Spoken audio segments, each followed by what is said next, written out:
are going back to studying today Joshua chapter 13, 14, and 15. I'm going to share the screen with you and everyone else that's on Zoom. Good to see you guys on Zoom.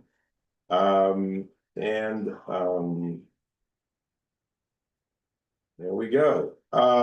We are going to be talking today about, the whole borders of the land of Israel and the division of the Terra Sancta. What is Terra Sancta in Latin? The Holy Land. Okay, some people have learned their Latin, right? 4 years. National Okay. Did you say that? Terra or Tara. It's a Tara. Terra. Terra is land, and sancta from the word sanctified, right? Sanctity. Holy. Okay, so the Holy Land. Not only we regard this as the Holy Land, okay, the Christians regard it as the Holy Land. Actually, the concept of a Holy Land does not appear in the Bible. Nowhere does it say that the land is holy in any sense. That's really a later Christian concept of the Holy Land. That's not a Jewish concept. When people say the Holy Land, you could suspect they're probably not Jewish. Okay, in Israel, in Hebrew, it's called Eretz Israel, the land of Israel. Okay, that's what it is. The holiness to the entire land is much later on in rabbinic tradition, and it has nothing to do with the whole land as holy. It has to do more with the boundaries of where you have to do different agriculture, mitzvot, and things like that. Okay, so that's just a side note about the whole concept of the Holy Land, Terra Sancta. Okay, and here's a map from the Middle Ages and from centuries ago. This is from 1759, and you see the different tribes and the way it's divided. This looks much larger than what we know today of the land of Israel, and that is because it also has the Transjordan. Here's the Jordan River. All of these were considered the land of Israel as well.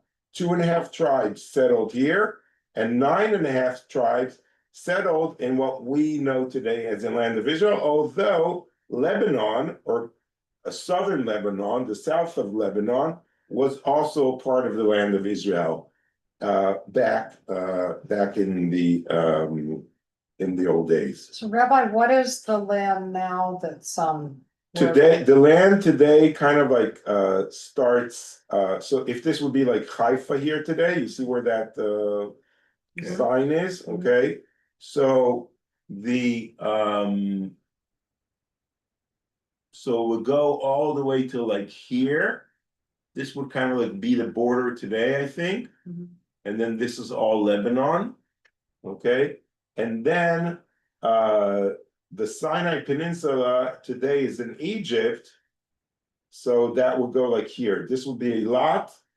And this is kind of like what it used to be here. Okay, you got kind of or more like here, I guess. Rabbi, Yeah. you're blocking what you're pointing out on the big screen. Thank you. I can see it just fine. I think this is like today, Israel. I have to go more and dive more into the. How was all this determined? Oh, that's a very good question. This is all determined according to the chapters of Joshua we will be reading today. Okay, so if we read in the book of Joshua how the land was divided, and each tribe, what was their borders, their inner borders, and what were the overall borders of the entire land of Israel, that is all derived from our chapter today. So we start with chapter 13. You could follow me on the screen. Can you see the screen? Also people on Zoom, right? You could see the screen. I can enlarge it a little bit if that helps you. Now that we have a big screen, it's good, right? This is good. Rabbi, what happened to the land that the 2.5 tribes took? Where is that now?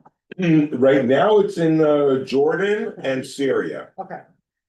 Okay, so Joshua was now old, advanced in years. Okay, the Bible talks about a few people getting old, like Abraham or David and or Moses, leaders of that sort. Okay, and God said to him, "You have grown old. You are advanced in years." Okay, and that is not in the Bible. The only person that God tells him you are old and advanced in years is to Joshua. Okay, so there's something going on here because the other people who were old and advanced in years, the Bible tells us that's like a common fact. But for God to tell the person you are old, okay, that's something a little bit irregular that calls our attention. And what is kind of like God's complaint here, and very much of the land still remains to be taken possession of. Okay, Joshua got an assignment. You're going to lead the people of Israel into the land of Israel after Moses dies, and you're going to possess the entire land. You're going to conquer everything. You're going to drive out all our enemies, okay, of the Israelites, and the land of Israel will be yours as I promised to Abraham, Isaac, and Jacob in the Torah. You're not doing this, God is telling him, okay? Very much of the land still remains to be taken possession of.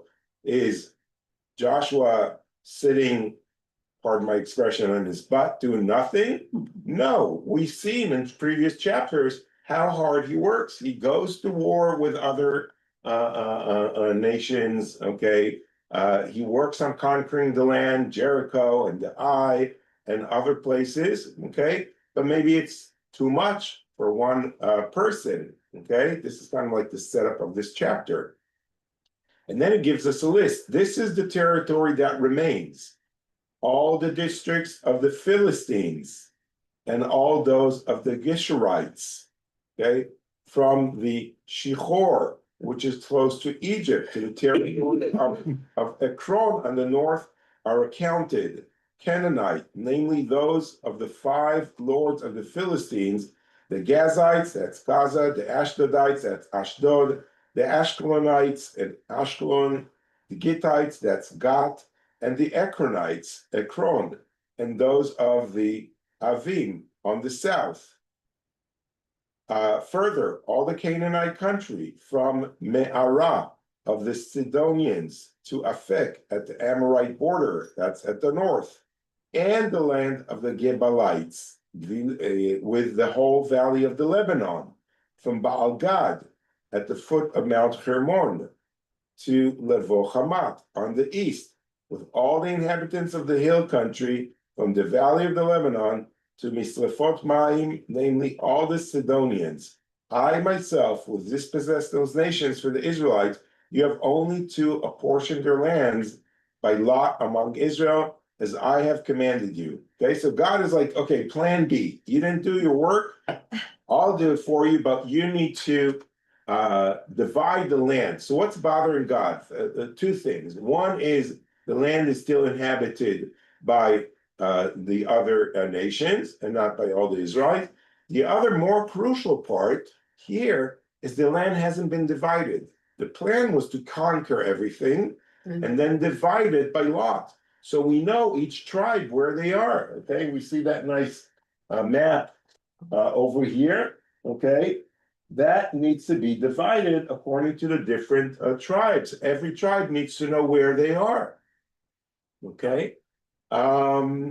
Because they've not settled down. They're all anxious. They're all antsy, right? They're all like waiting. So, okay, so where we got here, we're working hard, we're conquering the land. Where can we finally settle with our wives and our children and our cattle and build ourselves our own home, right? A very human desire, but by every person, especially people that are in transition, right? You know, immigrants that come to a new country. That's what they care most about, is settling and knowing where they are. So God is basically telling Joshua, okay, in order for you to do your job, okay, you need to cast the lot, okay, like a lottery, and everyone kind of like take out whatever the lot brings to them. We will divide up the whole land, and each tribe will get their share. So God is telling Joshua, you cast the lots, you organize that, and once that's done, then I'll make sure that each tribe gets into their place on their own, or I will help them, or maybe through a different leader. That's not said here. We will see later on in the chapters we're reading today the story of Caleb and how he, as an individual leader, takes and conquers a certain place. So God is kind of like setting the scene for this. Verse 7. Therefore, divide the territory into hereditary portions for the 9 tribes and the half tribe of Manasseh. Now the Reubenites and the Gadites, along with the other half tribe of Manasseh, had already received the shares that Moses assigned to them on the east side of the Jordan, as assigned to them by Moses, the servant of God. Okay? So what is he talking about? He's talking about what we were saying before. Okay, the east side of the Jordan is conquered already by the tribe of the Manassites, the Reubenites, and half the tribe of Manasseh, the Reubenites, and the Gadites. These are 2.5 tribes that already have their border. Problem is, the other 9.5 tribes need to be divided into what we call today the land of Israel. They are the ones that we're talking about. That's why there's a division here in the text between the 9.5 and the 2.5 tribes. Now we're going to talk about the borders of the 9.5. Their borders are from Aroer on the edge of the Vadi Arnon and the town in the middle of the Vadi, the entire tableland from Medeba to Dibon. Okay, Medeba is, by the way, in archaeology, we found very important, it's in Jordan, we found very important artifacts there about their gods and things of that sort, even writing that mentioned the Israelites existed. There's a very famous map of Medeba that was found there, embracing all the towns of King Sichon of the Amorites, who had reigned in Heshbon up to the border of the Ammonites. Further, Gilead, the territories of the Geshurites and the Mechithites, and all of Mount Hermon, and the whole of Bashan up to Salcah. These are the Golan Heights today. The entire kingdom of Og, who had reigned over Bashan and Ashtaroth, and at Edrei. He was the last of the remaining Rephaim. These are the giants. Og was like a giant king. These were defeated and dispossessed by Moses, but the Israelites failed to dispossess the Geshurites and the Mechithites, and Geshur and Makat remain among Israel to this day. Okay, so we don't know exactly when this was written, but when this chapter was written, these nations are still kind of like stuck in the throat of the Israelites. They're not able to get rid of them. Yeah. Are there stories in the literature or in the Bible anywhere about Moses' conquests of those areas that are described here? Yeah, in the book of Numbers, we read about the wars that Moses has with these nations and how they conquer it. Okay. No hereditary portion, however, was assigned to the tribe of Levi. Their portion being fire offerings of the eternal, the God of Israel, as God spoke concerning them. Okay. Oh, so we have 9.5 tribes, okay, and 2.5 tribes. That makes up 12. But there's a 13th tribe, the Levites. They don't get a specific land. Okay, their lot in life is to serve God at the temple. And before the temple was built, they had different cities, and then each tribe had their own altar before all the work was centralized in Jerusalem, and they would make offerings to God in their local altars. So the Levites served there. Okay, and so Moses assigned the following to the tribe of the Reubenites: for their various clients, and it became theirs, the territory from Aroer on the edge of the Vadi Arnon and the town in the middle of the Vadi, up to Medeba, the entire tableland, Heshbon, and all its town in the tableland, Divon, Bamot Baal, Bet Baal Meon, Yachaz, Kedmot, Mepachat, Mepchat, Kiryatayim, Sigma, and Zeret Shachar in the hill of the valley, Beth Peor, the slopes of Pisgah. Pisgah, by the way, is kind of like the area where Moses is buried, and in Jordan, and Beth Yeshimot. All the towns of the tableland and the entire kingdom of Sichon, the king of the Amorites, who had reigned in Heshbon. For Moses defeated him and the Midianite chiefs, Evi, Rekem, Tzur, Hur, and Rabbi, who had dwelt in the land as princes of Sichon. So this is a reminder to what happened in the book of Numbers, where Moses led them to war. Together with the others that they slew, the Israelites put Bilam, son of Beor, the Agur, to the sword. The boundary of the Reubenites was the edge of the Jordan. That was the portion of the Reubenites for their various clans, those towns with their villages. To the tribe of Gad for the various Gadite clans, Moses assigned the following, and it became their territory. Okay, so now we're going a little bit further south on the east side of the Jordan, again, for one of the 2.5 tribes, the Gadites, Yaezer, and all the towns of Gilad, part of the country of the Ammonites, up to Aroer, which is close to Rabbah. Rabbah today is Rabat Ammon, where is the capital of Jordan, and from Heshbon to Ramat Mitzpah and Betonim, and from Machanaim to the border of Lidbir, and in the valley, Beth Haram, Beth Nimrah, Sukkot, and Safon, the rest of the kingdom of Sichon, the king of Heshbon, down to the edge of the Jordan, and up to the tip of the Sea of Kinneret on the east side of the Jordan. That was the portion of the Gadites for the various clans, those towns with their villages. Okay, so now we are talking, here's the Sea of Galilee. Okay, so this is kind of like their area is here, the Gadites, which is Jordan today. The half tribe of Menashe is more on the area where Syria is today. And to the half tribe of Menashe, Moses assigned the following, so that it went to the half tribe of Menashe for its various clans and became their territory. Machanaim, all of Bashan, the entire kingdom of Og, king of Bashan, and all of Chavot Yair in Bashan, 60 towns, and part of Gilead and Ashtarot and Edrei, the royal cities of Og and Bashan, were assigned to the descendants of Machir, son of Menashe, to a part of the descendants of Machir for their various clans. Those then were the portions that Moses assigns in the steppes of Moab on the east side of Jordan. But no portion was assigned by Moses to the tribe of Levi.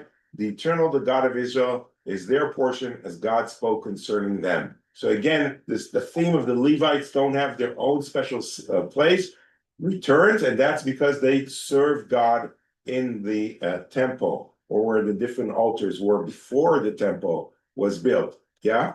When the first temple becomes built, do the Levites become Sadducees? Or do the Levites just kind of powerful anymore? No, the Levites don't become the Sadducees. It's more like the priests. Avoid They come out of the tribe of the Levites, but it's a certain clan of Tzadok that become the Tzadokites.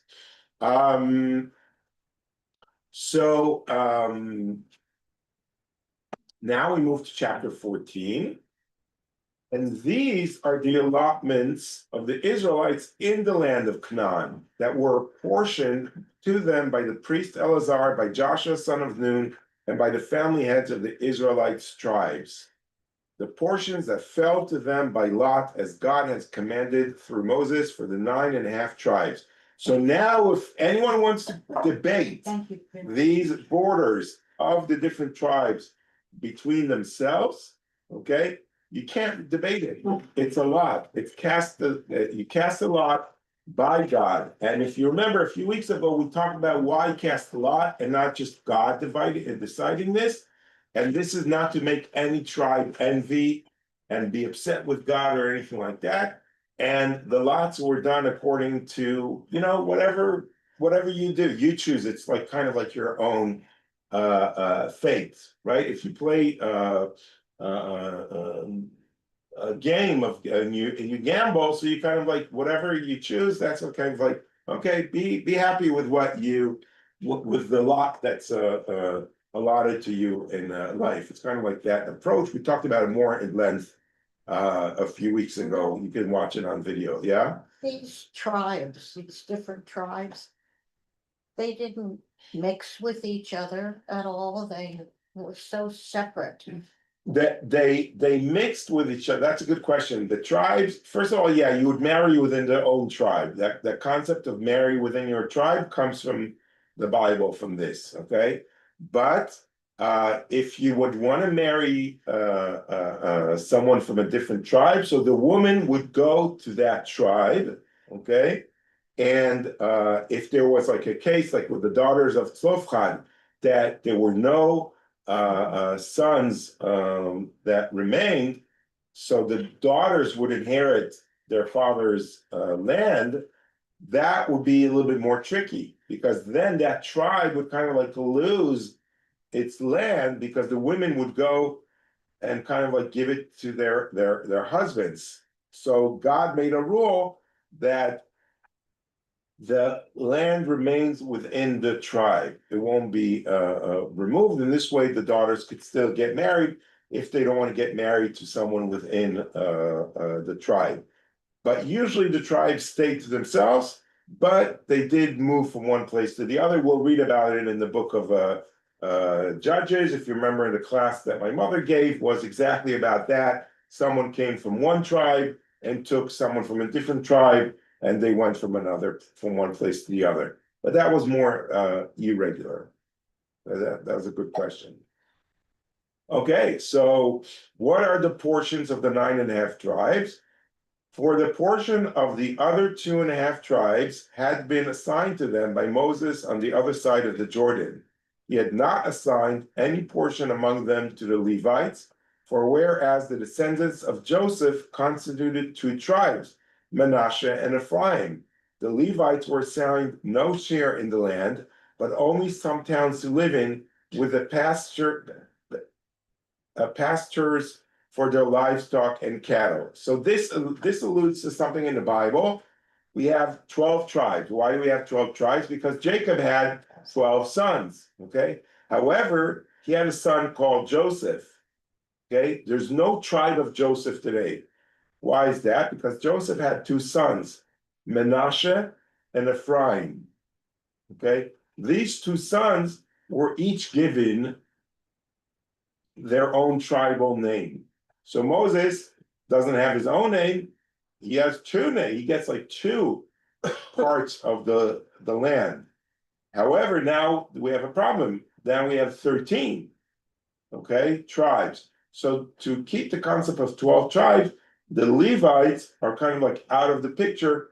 They don't inherit a certain amount of land because they are designated to serve God in the temple. But they still have cattle and livestock. So the Bible tells us in the book of Numbers that we need to designate 48 cities across the land of Israel. Each tribe would have a certain amount. If you divide 48 by 12, okay, you reach the number of 4. So each tribe is going to have 4 cities designated for the Levites, where they could kind of like spread around and grow, but it's not going to be theirs, but they're going to be kind of like guests in the tribes, would like kind of like host them. Okay.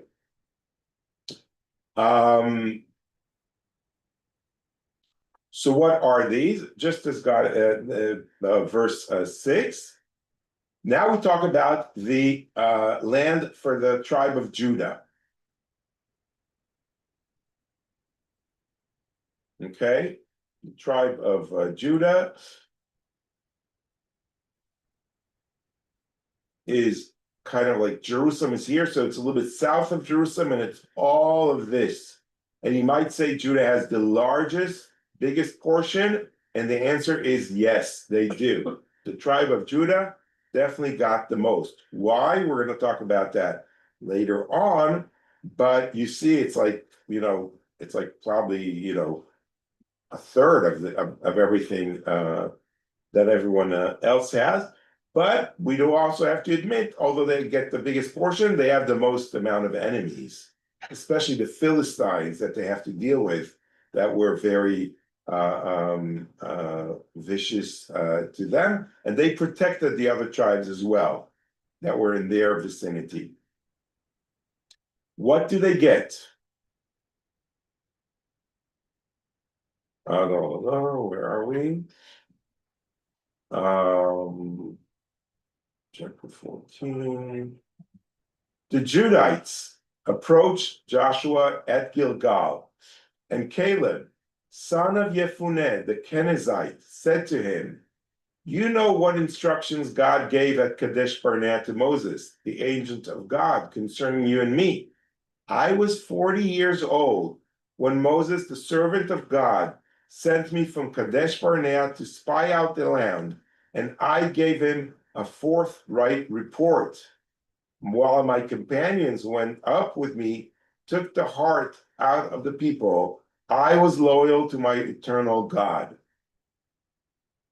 Okay, so do you remember that story of the spies, the 12 spies that were sent by Moses to kind of like explore the land of Israel and to see if what's the best way to conquer the land, etc. The 12 spies came back. There was a spy for each tribe, and Caleb was appointed on behalf of the tribe of Judah to go. While the Israelites were in the deserts, they went to the land of Israel to be spies. And Caleb comes back, and Caleb and Joshua are the only two good spies, because the other 10 spies say, "This is a terrible land. Like, we cannot conquer it. Like, it's too big. The people there are, the other nations are too vicious. We can never win." Am I blocking like the? Yeah. It's okay. Is this better? Okay, great. Yeah, you can tell me. Blocking the. That's better. Okay, much better. Okay. Then the two good spies, which is Caleb and Joshua, especially Caleb, is kind of like saying, "No, no, no, we can conquer the land. Don't worry. We'll get there and we'll make it happen. Trust in God." And they kind of like try to inspire the Israelites. Don't be discouraged by these 10 bad spies. We can prevail. We will prevail.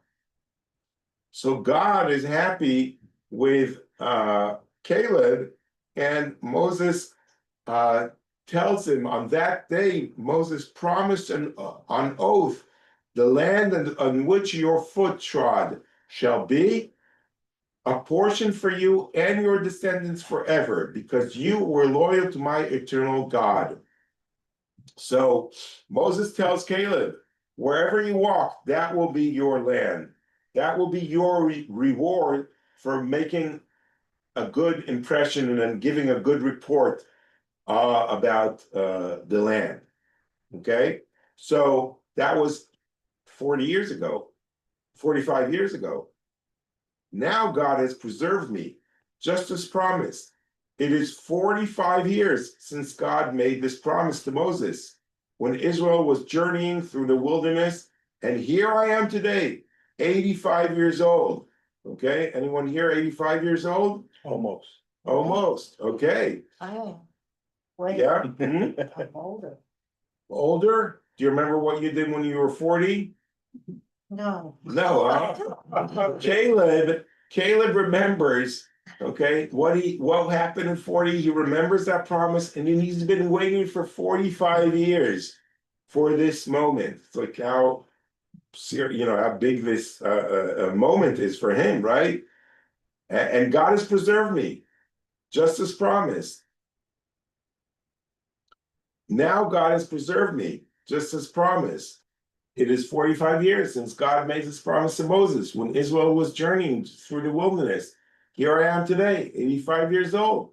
I am still as strong today as on the day that Moses sent me. My strength is the same now as it was then for battle and for activity. Okay, just put me to work. Okay, he's a fighter, he's a warrior, right? So assign to me this hill country as God promised on that day. Though you two heard on that day that Anakites are there in great fortified cities, if only God is with me, I will dispossess them as God promised. So Joshua blessed Caleb, son of Yefuneh, and assigned Hebron to him as his portion. Okay?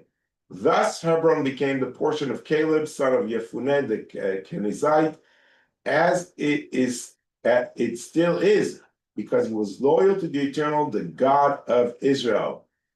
So very interesting. So a certain portion of the land of Israel, Hebron, which is like in the heart of the land, it also where the cave of Machpelah, okay, where the ancestors of the nation of Israel are buried, right? Abraham and Isaac and Jacob, they are all buried in that a special cave in Hebron. It's there until today. And Caleb gets possession of that area. Why? Because he was loyal to God 45 years ago at the desert before the Israelites went in. And he says, I'm going to go and conquer that land. Now, this is a little bit problematic because it kind of like indicates to when God told Joshua at the beginning of chapter 13, you're getting old and you're not doing your job. Other people are saying that as well. Caleb is like, he was his counterpart. He was with Joshua. So it could be that Joshua is getting old. He's 85 years old now, or around 85 years old. He was like the same age of Caleb. So what's going on? What's going on is it's not a rebellion, but he's like, okay, if you can't do it, I'll do it. I'll conquer the land, or at least I'll conquer my own piece of land. So we kind of like see that the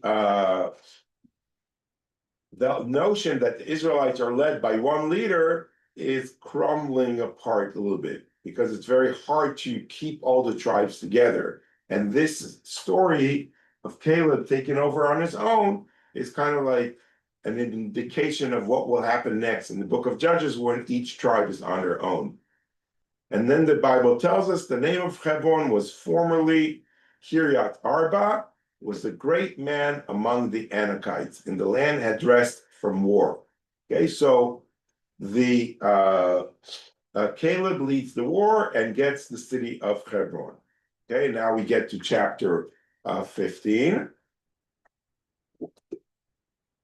The portion that fell by lot to the various clans of the tribe of Judah lay furthest south down to the border of Edom, which is the southern part of Jordan today, which is the wilderness of Zin, the desert there. Their southern boundary began from the tip of the Dead Sea. Okay, so that will be here. Okay, so this is all this area here is the tribe of Judah.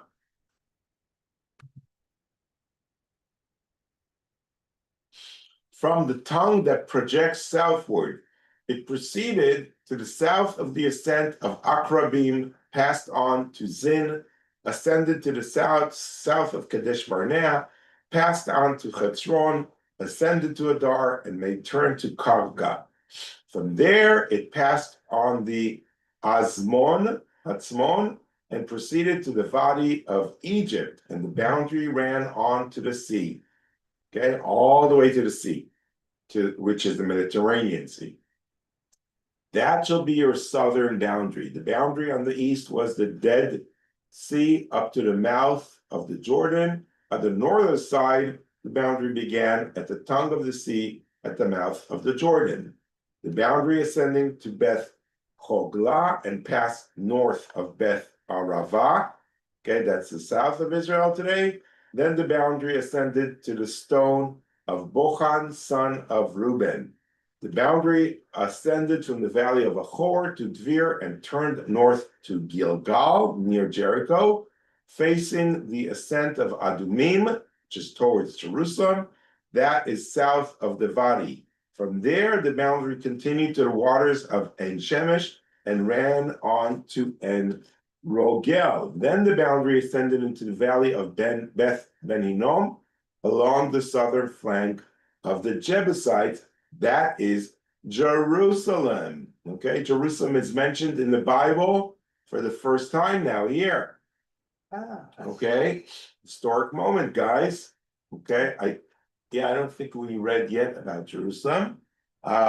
So here it comes almost to Jerusalem, but please note, Jerusalem is in the possession of the Jebusites, the enemies of the Israelites, not the Israelites themselves. Because the boundary goes to Jerusalem. The boundary then ran up to the top of the hill that flanks the valley of Hinnom on the west, at the northern end of the valley of Rephaim. From that hilltop, the boundary is Rephaim is like there's a river flowing by, and that's and it's the valley of Rephaim. That's kind of like modern Jerusalem today, but it's not the ancient Jerusalem. That's kind of like where I lived in that area. Okay, I'll be there in 2 weeks. I'll send you a picture from me in the valley of Rephaim. From that hilltop, the boundary curved to the fountain of the waters of Nephtoach, and ran to the towns of Mount Ephron. Then the boundary curved to Baalah, that is Kiryat Yearim. Okay, today Kiryat Yearim is Telstone. It's an ultra-Orthodox town. From Baalah, the boundary turned westward to Mount Seir, passed north of the slope of Mount Yearim. That is Kisalon, descended to Bet Shemesh, okay, which is also a pretty Orthodox city today, and passed on to Timnah. The boundary then proceeded to the northern flank of Ekron. The boundary curved to Shikaron, passed on to Mount Baalah, and proceeded to Yavniel, and the boundary ran on to the sea. That's the Mediterranean Sea. And the western boundary was the edge of the Mediterranean Sea. Those were the boundaries of the various clans of the Judites on all sides. In accordance with God's command to Joshua, Caleb, son of Yefuneh, was given a portion among the Judites, namely Kiryat Arba, that is Hebron. Arba was the father of Anak. Caleb dislodged from there the 3 Anakites, Shishai, Achiman, and Talmai, descendants of Anak. Anak in Hebrew is giant. So they were giant people that he was fighting against, and he got them. From there, he marched against the inhabitants of Devir. The name of Devir was formerly Kiryat Sefer, and Caleb announced, I will give my daughter Achsa in marriage to the man who attacks and captures Kiryat Sefer. His kinsman, Othniel, the Kenizzite, captured it. Caleb gave him his daughter Achsa in marriage. When she came to him, she induced him to ask her father from some property. She dismounted from her donkey, and Caleb asked her, what is the matter? Okay, he's marrying off his daughter to the person that won her by war, and she's like, okay, you go off. Okay, you're the prize. She's like, okay, but what do I get? I'm the prize. What do I get? And she's like, what's the matter? Why are you descending from the donkey? Okay, you don't argue with your father especially if you're a daughter back then. You get in a lot of trouble. When she came to him, she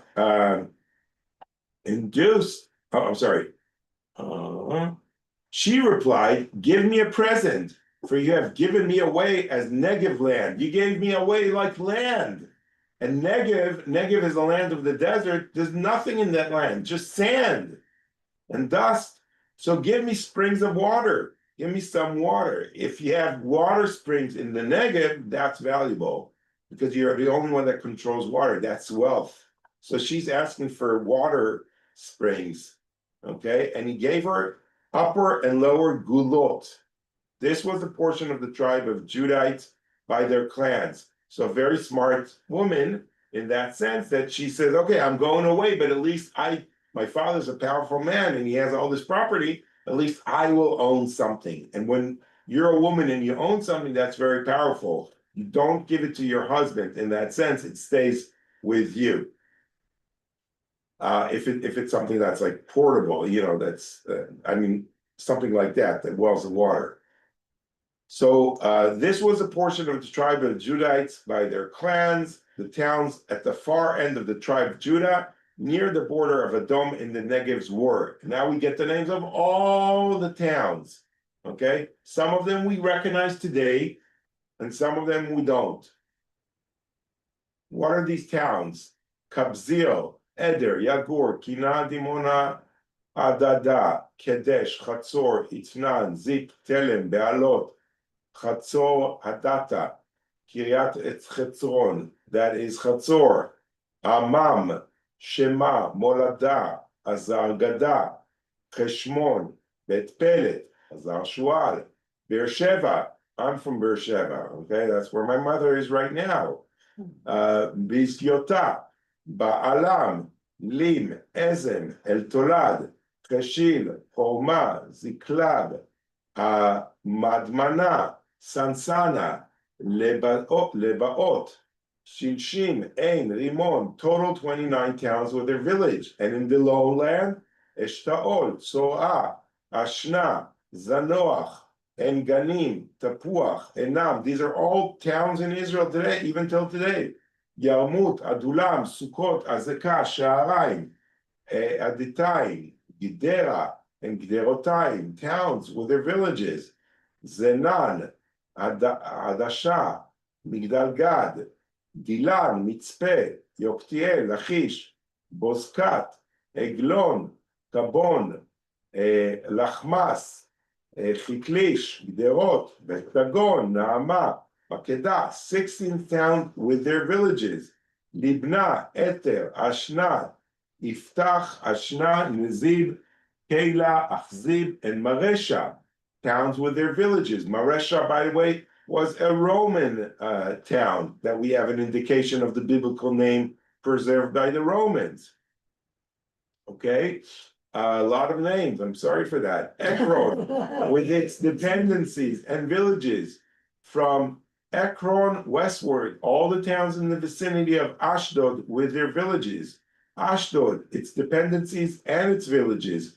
Gaza, okay, Gaza, we know the name until today.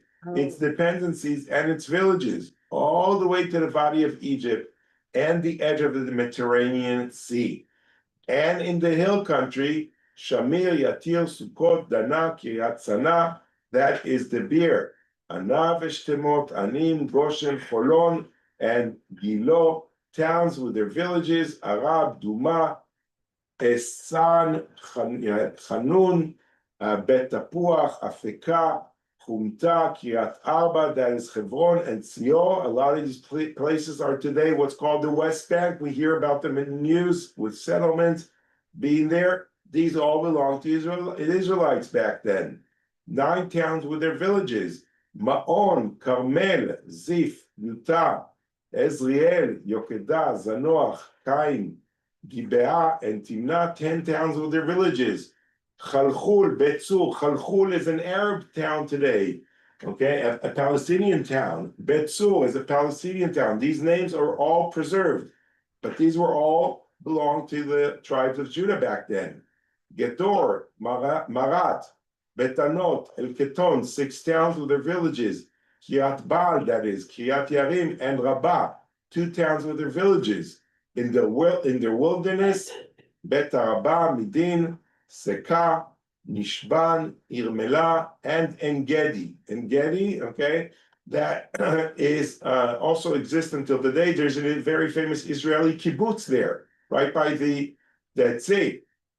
6 towns were the villages, but the Judites could not dispossess the Jebusites, the inhabitants of Jerusalem. So the Judites dwell with the Jebusites in Jerusalem to this day. So, but when this is written, Jerusalem is not in the hands of the Judites, okay? To remind you, King David is going to come from the tribe of the Judites, okay, of Yehudah. But the Jebusites are the ones that control Jerusalem, and it's an invincible city. So the Jebusites are not letting the Israelites conquer. So even though it's allotted to the tribe of Judah, okay, it's theirs, but they can't use it. The same is with all the four cities that are on the Mediterranean: Gaza, Ashdod, Ashkelon, Ekron, and Gat. These 5 cities are of the Philistines. They are there. They're allotted to the tribe of Judah, but they have to go to war with them in order to get it. So the way this chapter ends is like, there's no war going on. So there's kind of like a ceasefire, I guess, if you want to use terms that we talked about today. Okay, so we talked a little bit about these maps, which are very interesting. The other part I wanted to mention, okay, you can see what's written on the screen, which has to do with rapid conquest or gradual settlement. The reality at the beginning of the book of Joshua is entirely different than what we read today. What we read today was the land remained very much to be possessed. We thought the Israelites are going to come in, going to storm and get everything. That's kind of like what we heard and read in the first few chapters. And then where it's like, no, slow down. It doesn't happen in one day. It's a little bit more complicated. Okay, so it kind of like gets the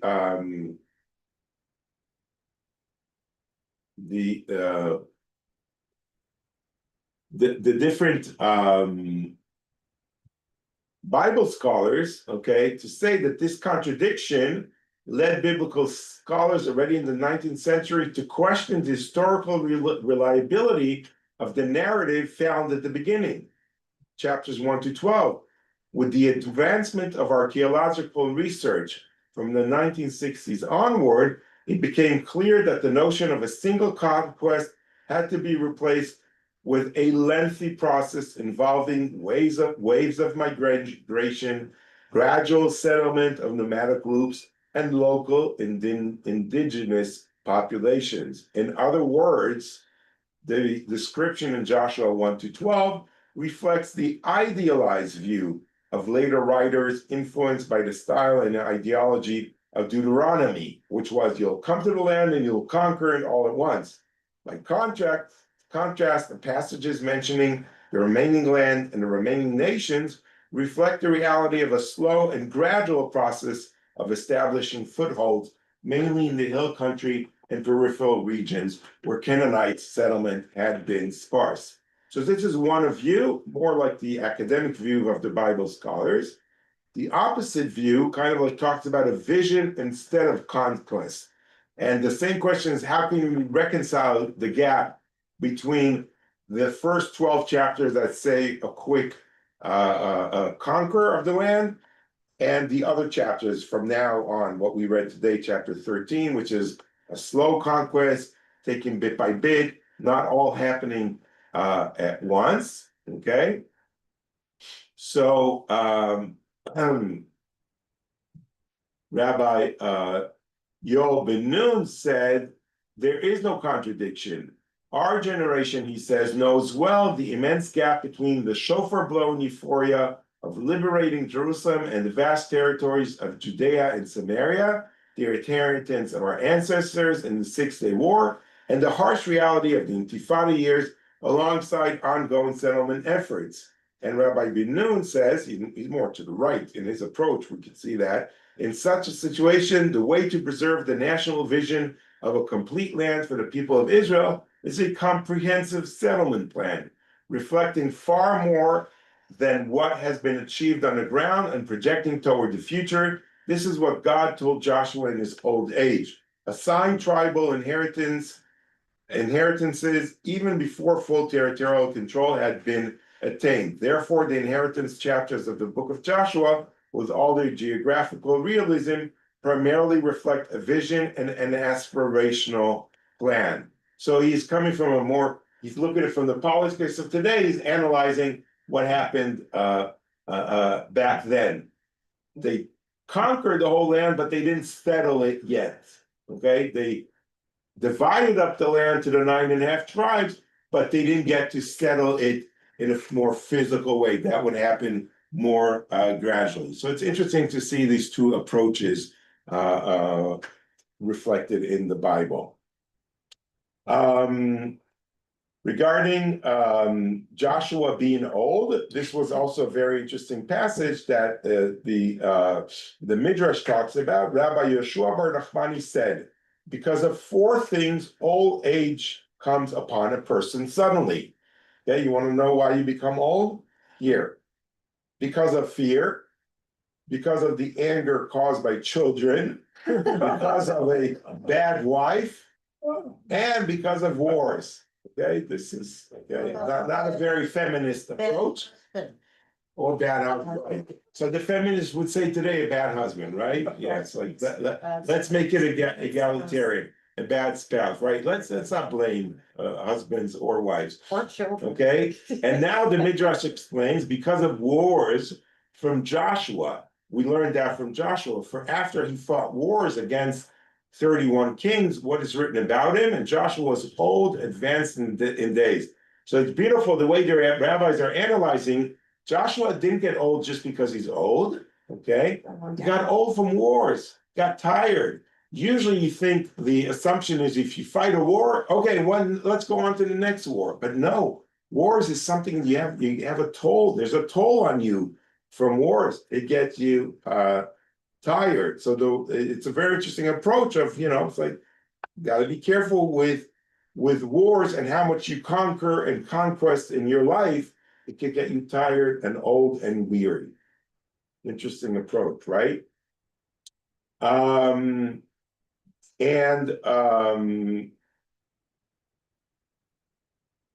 Okay, so I talked a little bit about Caleb and that part, and there are other interesting parts about Caleb and his conquest.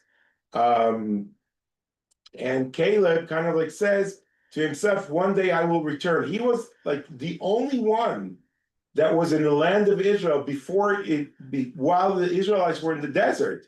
He and Joshua are the only 2 remaining people that made the trip both places, right?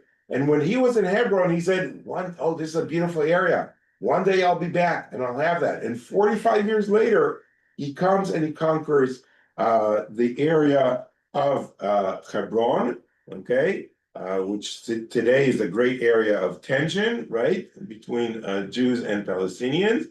But we're not going to go into those politics. But here, according to the Bible, Hebron is clearly settled by the Israelites and the tribe of Judah.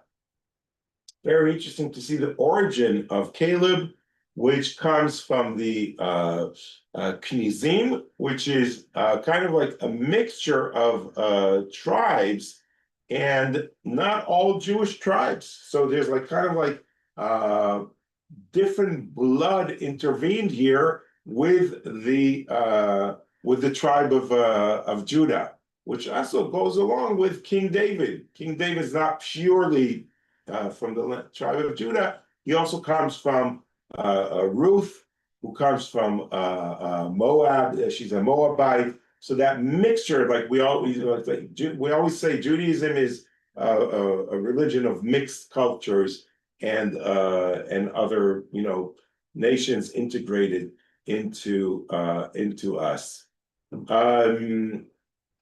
And Caleb returns back according to the promise that he made to himself and that Moses made to him, that one day he will get the land back.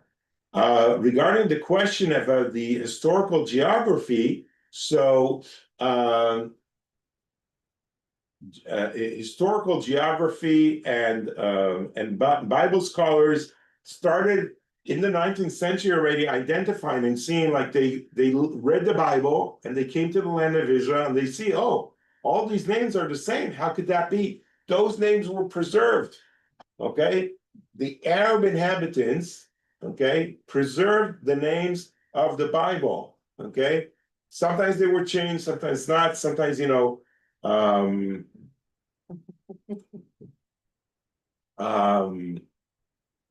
okay, why is this like? This is yours. I don't want to stop this, but I don't want it to take over.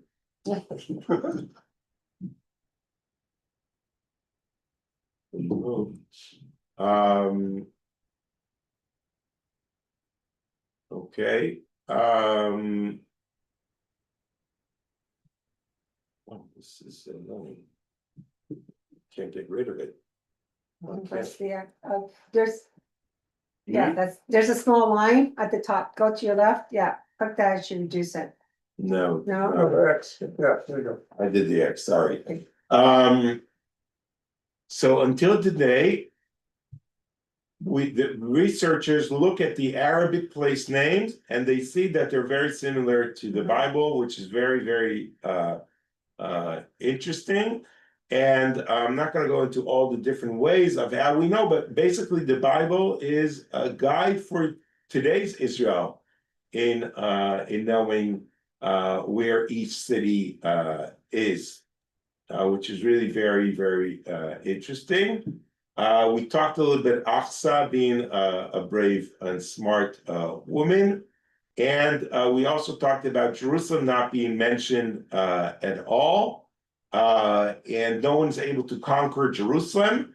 And I think there are two reasons here. One is Joshua is getting too old and maybe setting the stage for King David. King David was a young king and he was able to conquer the city of Jerusalem and kind of like reunite the